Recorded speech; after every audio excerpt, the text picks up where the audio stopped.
Evening. आज हम लोग जो चैप्टर ले रहे हैं चैप्टर नंबर 12 है the price of freedom, class 6, English book new images का।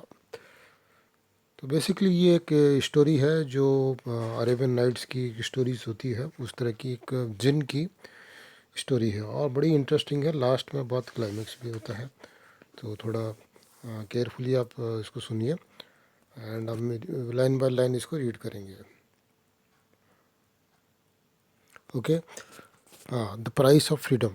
सो कनेक्ट करेंगे। Tell us of a time when you wanted something very badly, what happened after that. तो कनेक्ट करने के लिए कोशिश करिए, क्योंकि सम टाइम हमको ऐसी कोई चीज़ें होती है जो बहुत ज़रूरी चाहिए ही रहती है और हमको किसी भी तरह उसकी बहुत नीड होती है हमको। तो वो मिलने के बाद क्या होता है, उसके बाद क्या हुआ वो पूछा गया। Reflect, what kind of story do you like to read, why, and give reason for your answer. Imagine you are faced with an angry senior at school from whom you have to escape. Describe and draw the situation. तो ये इस story में भी इस तरह की situation बन जाती है, क्योंकि एक ऐसी सिचुएशन में पर्सन फंस जाता है कि वो वहाँ से भाग जाना चाहता है बट वो भाग नहीं पाता है। तो उसने वो क्या करता है, ऐसी कोई सिचुएशन आपने फेस करी है वो आपको बताना है। मीनिंग्स यहाँ पे दिए गए हैं, जैसे जैसे आएंगे हम लोग टेकअप करेंगे एंड चैप्टर रीडिंग स्टार्ट करते हैं। Read this story from 1001 nights. तो ये फेमस स्टोरीज है आपकी अरेबियन नाइट्स की, a collection of west and south Asian stories and folk tales compiled in Arabic. तो अरेबिक लैंग्वेज में इनको कंपाइलेशन किया गया था। It has some of the world greatest treasures. Treasure का मतलब यहाँ पे इट्स नॉट मनी, इट्स एक स्टोरीज का ट्रेजर है। This is a story about A fisherman who frees a genie from a jar. कि फिशरमैन की स्टोरी है जिसने एक जिन को जार से फ्री किया था। Is it possible that by narrating tales one might be able to save oneself. क्या ऐसा हो सकता है कि भाई कहानियाँ सुना सुना के कोई अपने आप को बचा पाए। The character in the Arabian nights शहजादे thought so. In fact she told her husband, the king of Persia, a tale every night without ending it to keep his interest alive, or else she would certainly face tragic consequences. तो ये इसी situation में हुआ था कि भाई जो उनकी किंग ऑफ पर्शिया जो उनकी वाइफ थी, एवरी डे उनको एक इंटरेस्टिंग स्टोरी सुनाती थी और एवरी डे अपने आप को बचाती थी। अदरवाइज जो अगर उनका इंटरेस्ट नहीं रहेगा या वो स्टोरी अच्छी नहीं रहेगी तो वो उसको कुछ कॉन्सिक्वेंसेस, मतलब कुछ रिजल्ट जो होंगे जो बहुत ट्रेजिक होंगे, बहुत टेरिबल होंगे, वो उसको फेस करने पड़ेंगे। तो कॉन्सिक्वेंसेस मतलब रिजल्ट एंड ट्रेजिक का मतलब होता है terrible. Okay, this time she told him the story of A fisherman. तो इस टाइम उन्होंने फिशरमैन की स्टोरी सुनाई। क्या स्टोरी थी? There was a poor fisherman who had a wife and 3 children. Although he was poor, he was a man of principles. तो एक बार की बात है, एक फिशरमैन जो था उसकी वाइफ और 3 चिल्ड्रन थे और वो बहुत ही प्रिंसिपल का मैन था, मतलब हमेशा सिद्धांतों के ऊपर चलता था। When he went fishing, he vowed never to throw his net into the water more than 4 times. वोड का मतलब अपने आप को प्रॉमिस किया था कि भाई मैं जब भी फिशिंग करने जाऊंगा तो एक ही बार में मैं चार बार से ज़्यादा एक दिन में नेट नहीं डालूंगा पानी में। तो मतलब वो 4 राउंड्स ही करेगा फिशिंग एक दिन में। He started early every morning and returned late at the night. Okay, so one such morning he cast his net and waited for the fish to fall for his bet. तो एक बार उसने ऐसी सुबह की बात थी तब उसने अपना जाल फैलाया उसमें पानी में बेट लगा के, and suddenly he felt a great weight pulling at his net. He thought that he must have caught a big fish. He pulled at his net, but alas, what really came out was not a big fish, but the carcass of a donkey. तो जैसे ही उसने जाल को उसको लगा कि जाल में बहुत कुछ फंस गया है, बहुत हैवी का है, तो उसने खींचा बड़ी मुश्किल से, बट वो एक कारकस मिला, मतलब एक डंकी का एक हड्डियों का ढांचा मिला उसको, डेड बॉडी उसकी। सी वॉज क्रेस्ट फॉलन, बड़ा दुखी हुआ वो। The haul was not only disappointed but it had also torn his nets. He took time to mend it and cast it into the sea again.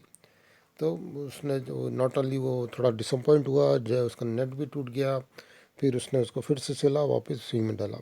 The second time too, the net seemed heavy. Hoping to get a big catch, he pulled hard at it again. Lo and behold, this time too, this wish remained unfulfilled. Caught in the net was a basket full of rubbish.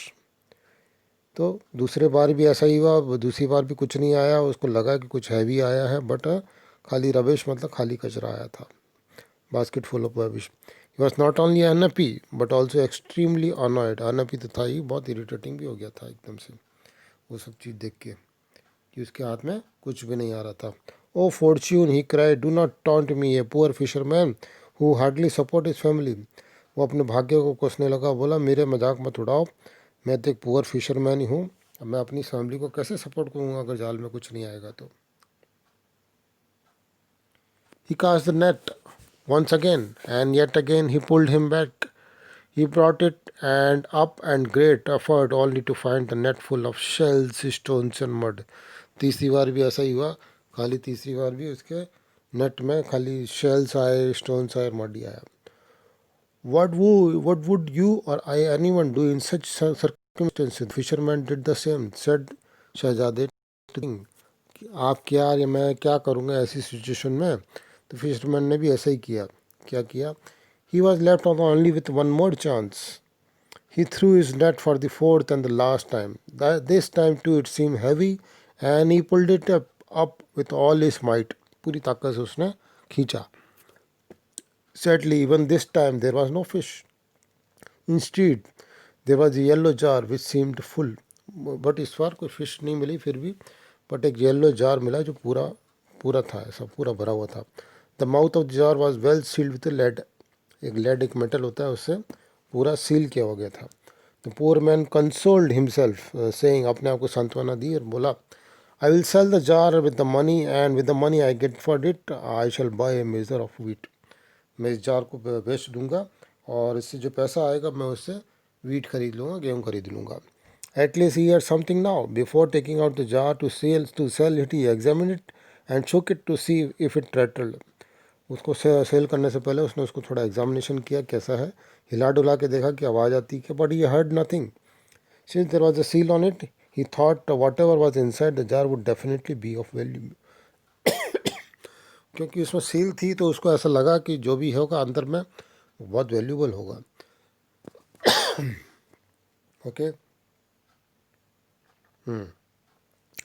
Then okay, he thought whatever would definitely be of value. He took out his knife and pressed it open with great difficulty. और knife लिया और उसको एक pressed मतलब उसको खोल दिया उसने, होल करके. Though the jar was very heavy, to his surprise there was nothing in it. He turned it upside down, yet he found nothing. कुछ नहीं मिला उसको. All of a sudden, thick cloud of smoke began to rise from it, making the entire place misty and airy. Out sprang a gigantic figure, throwing the fisherman back in horror that he almost fainted. और उसमें उसमें से कुछ निकला तो एक एक बड़ा सारा बहुत बड़ा इसे जंप करके एक स्प्रिंग मतलब जंप करके गाइगेंटिक फिगर मतलब बहुत बड़ा एक जिनी निकला. और मिस्टी मतलब एकदम से धुंधला धुंधला जो हो जाता है और कंफ्यूजिंग वाला. एरी का मतलब भी यहाँ पे दिया है स्ट्रेंज और मिस्टी मतलब not clear. Okay. Slowly gathered some courage and stammered. थोड़ा हकलाता हुआ बोला, who are you? How did you get stuck in this jar? He looked at the fisherman haughtily and said, who are you to question me? I am here to kill you. एकदम arrogantly ये जिनी बोला. What I have done? I help you to get out of the jar, and is this how you repay me? Asked the fisherman, alarmed at the thought of dying. तो जैसे ही उसने बोला मैं तुमको मारूंगा, वो बड़ा सरप्राइज हुआ. मैंने तो तुमको निकाला और तुम मुझे इस तरह से करोगे. The genie was in no mood to listen. I am going to kill you no matter what you say. You can only choose the way you wanted to be killed. But why pleaded the fisherman. तो fisherman ने बोला कि भाई क्यों, ऐसा क्या बात है कि भाई तुम मेरे को मारना ही चाहते हो. I do not have a choice, said the genie. However, I can share my story with you if you would like to listen. मैं अपनी स्टोरी सुना सकता हूँ अगर तुम सुनना चाहते हो तो. So began the story of the jinn. He had rebelled against the king of the genies. In order to punish him, the king had shut him up in the jar and sealed it with the lead seal and thrown it out into the sea. तो उसने story बताई कि मैंने जो Kings of जीनीस का था उसके against में मैंने रिबेल कर मतलब क्रांति कर दी थी, मतलब उनके अगेंस्ट चला गया तो उन्होंने मेरे को बॉटल में भर के सील करके सी में फेंक दिया. The genie vowed that he would make the person who freed him within the first 100 year a rich man, but sadly no one freed him in the first 100 year. उसने अपने आप को प्रॉमिस किया कि जो भी मेरे को पहले 100 सालों में खोल देगा मैं उसको रिच मैन बना दूंगा, बट कोई नहीं आया 100 साल तक उसको खोलने. He then vowed that if anyone freed him within the second 100 year, he would give him all the treasures in the world. He still remained captive. अगर नेक्स्ट 100 साल के बाद उसने अपने आप को प्रॉमिस किया जो मुझे खोलेगा मैं उसको पूरे संसार के ट्रेजर ही दूंगा, खजाने खजाना दे दूंगा, बट फिर भी कुछ नहीं हुआ, वो उसी में बंद रहा, कैप्टिव उसी में बंद रहा. Then what happened? Asked the fisherman, eager to know more. After 300 years in the jar, the genie promised to make his savior a king and also be his faithful attendant. Still nothing changed for the genie. फिर next 300 साल के बाद उसने सोचा, अपने आप को promise किया कि अगर जो मेरे को खोलेगा मैं उसको किंग बना दूंगा और उसका मैं सेवक बन के रहूँगा, बट फिर भी कुछ नहीं हुआ, कोई नहीं आया. Staying cooped in the jar for so many years and had only angered the genie, he declared to himself that whoever released him would certainly pay the price by dying at his hands. So the fisherman had to die. फिर वो इतना दुखी हो गया, इतना angry हो गया था कि अगर जब अब कोई भी मेरे को खोलेगा, जो भी खोलेगा मैं उसको मार दूंगा, तो अब तुमको मरना पड़ेगा. फिशरमैन को वो ऐसा बोला. The distress fisherman lamented has his ill luck. तो जो डिस्ट्रेस मतलब एकदम परेशान फिशरमैन जो था अपने आप पे वो अपने जो बुरे लक पे ऊपर चिल्लाने लगा या रोने लगा. What an unlucky man I am to have freed you. I beg you to spare my life. The genie, waiting to enjoy his long awaited freedom, grew impatient and got ready to kill the fisherman. The miserable fisherman tried to save himself one last time. But जो ये तो सुनने को तैयार ही नहीं था जिनी, वो एकदम अपनी अपनी फ्रीडम को एंजॉय करना चाहता था. जल्दी पहले इसको जल्दी से मार दूं फिर मैं अपनी फ्रीडम को एंजॉय करूंगा करके सोच रहा था. बट इसने एक बार और ट्राई किया फिशरमैन में. Since I must die, he said, before I choose the manner of my death I request you to kindly tell me if you really were in the jar. अब इसने अपना बोला कि मैं ठीक है, मैं तो अब तुमने सोच लिया मारने के लिए, बट क्या मुझे तुम बता सकते हो कि तुम क्या इसमें रियली अंदर में थे जार में, इतने से जार में. Yes I was, thunder genie. The fisherman said, how can I believe you, the jar is so small and you are so huge. How could you have been in that jar to for hundreds of year. You are playing a trick on me. I must see it to believe it. The fisherman बोला, ऐसा कैसे मैं believe कर लूँ, jar तो इतना small है और तुम इतने बड़े, क्या ये तुम इतने बड़े इतने से जार में तुम समा सकते थे, और वो भी 100 तक.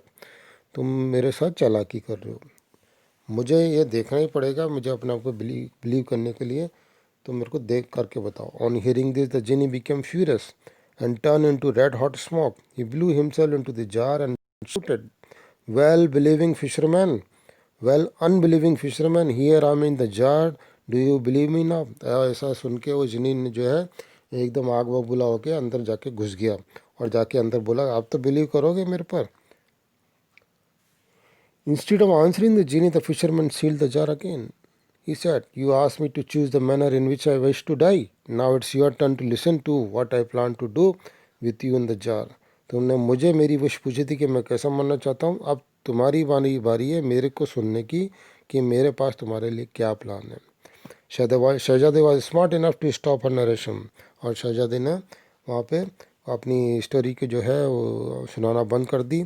Just when the king was eager to know more, जब जस्ट किंग जो और उत्सुक हो गया था कि और आगे क्या होगा, तब उसने अपनी जान बचाने के लिए वो दिन उसका बच गया. वो उसको this added another day to her life, और उसकी जान एक दिन के लिए और बच गई. नेक्स्ट डे फिर से वो स्टोरी स्टार्ट करेगी. तो इस तरह से चलती रहेगी और ये अडेप्ट किया गया 1001 अरेबियन नाइट से. So hope you enjoyed this video. So thank you for watching this video. Thank you very much.